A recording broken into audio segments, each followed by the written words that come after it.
Good morning सभी को। आज संडे है, थोड़ा सा वॉक कर रहा हूँ यहाँ पे।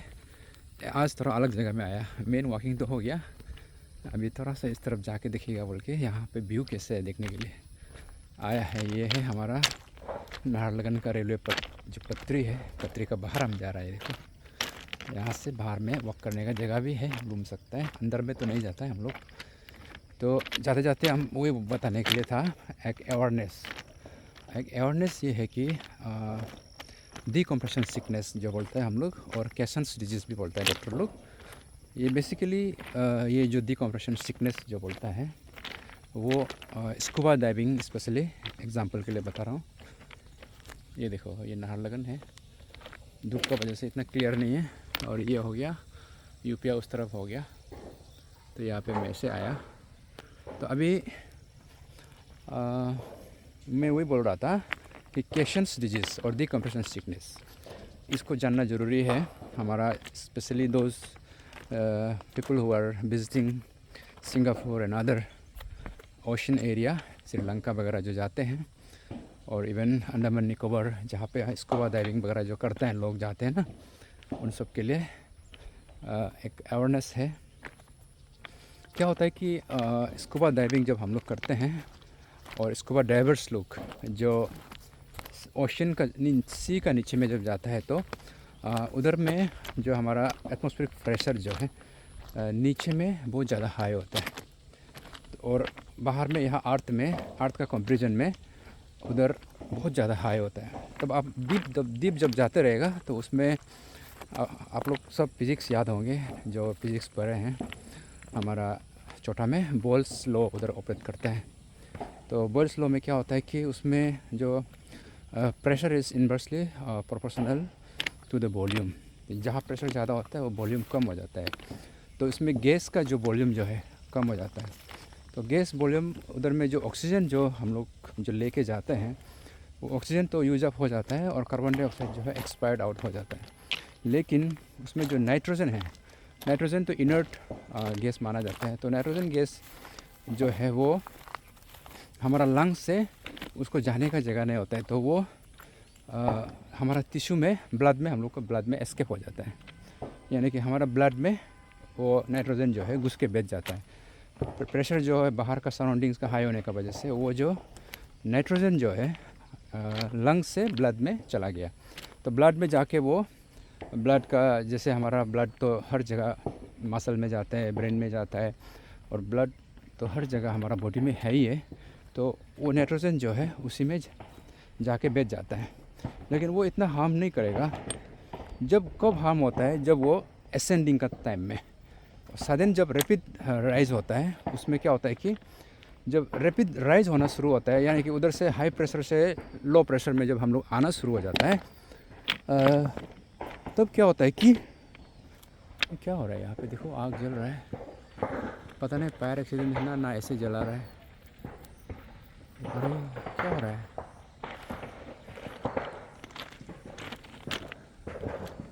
घर जल रहा है क्या?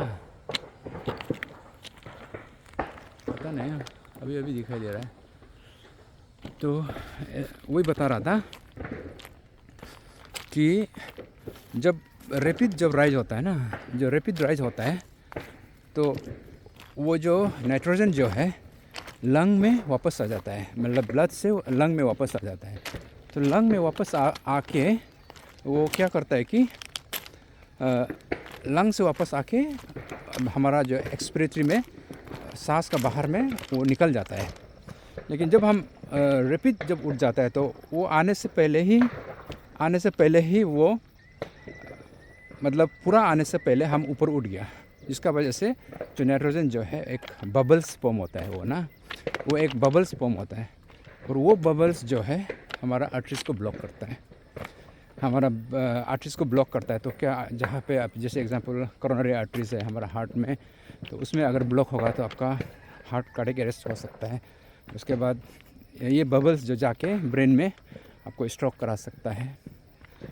वो जो बबल्स फॉर्मेशन का जो स्टेटस है, उसको हम लोग प्रिवेंट करने के लिए कोशिश करते हैं। जब डिकम्प्रेशन जब सिकनेस होगा, तब आपको चक्कर आ सकता है, वॉमिटिंग हो सकता है, जॉइंट पेन हो सकता है, muscle pain, whole body pain हो सकता है, और चेस्ट में टाइटनेस वगैरह हो सकता है, और इवन डेथ भी हो सकता है इसमें।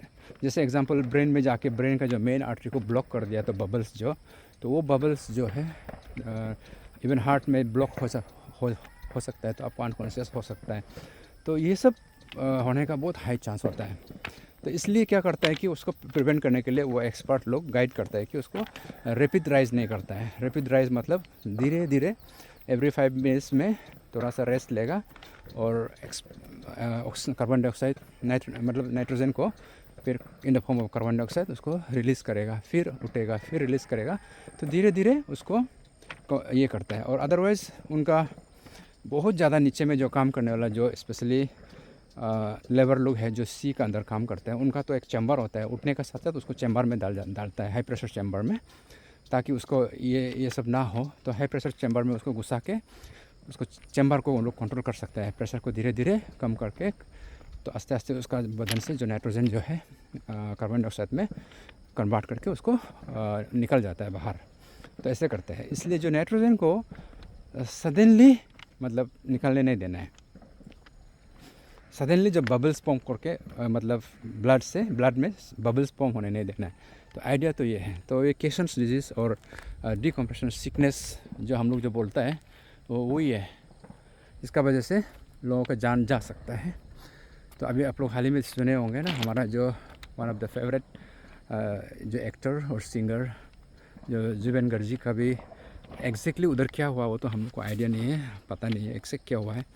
लेकिन इन जनरल में अगर हम बात करेंगे तो केशंस डिजीज़ ये एक कॉमन डिजीज़ है जहाँ पे स्कूबा डाइविंग में मिल सकता है। इसलिए हम लोग आदमी लोग भी जब बाहर जाएंगे तो अपना सेफ्टी को नंबर 1 देखना है। इसमें क्या होता है कि जिसका ब्लड प्रेशर है, जो मेडिकेशंस में है, जिसका हार्ट में थोड़ा इश्यूज़ है, तो वो सब बिल्कुल नहीं करना चाहिए स्कूबा डाइविंग। उसके बाद अगर करता भी है तो अंडर स्ट्रिक्ट सुपरविजन्स में करना है। और मेरा मानना है कि अगर आपका ये सब इशू है तो बेहतर नहीं करना है।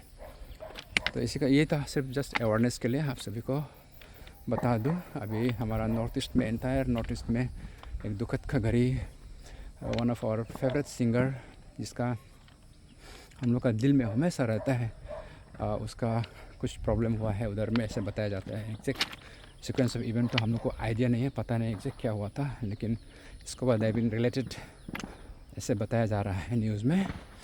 तो उनको भी श्रद्धांजलि देते हुए आज भगवान उनको उनका आत्मा शांति से रखे, और हमारा जितना भी उनका जो उनको प्यार करता है, हम लोग उनको बहुत प्यार करते हैं। हम लोग अरुणाचल का ट्राइब्स का गाना भी बहुत अच्छे से गाया है और हमेशा हमारा दिल में रहता है। उनको इस तरह से अपना जान गंवाना पड़ा, ये बहुत दुखद का घड़ी है। जितना नियर एंड डियर फैमिलीज़ को मेरा अपना तरफ से भी कंडोलेंस। तो ऐसा होते हुए आज का जो अवेयरनेस वीडियो में यहाँ ख़त्म होता हूँ। Thank you, take care.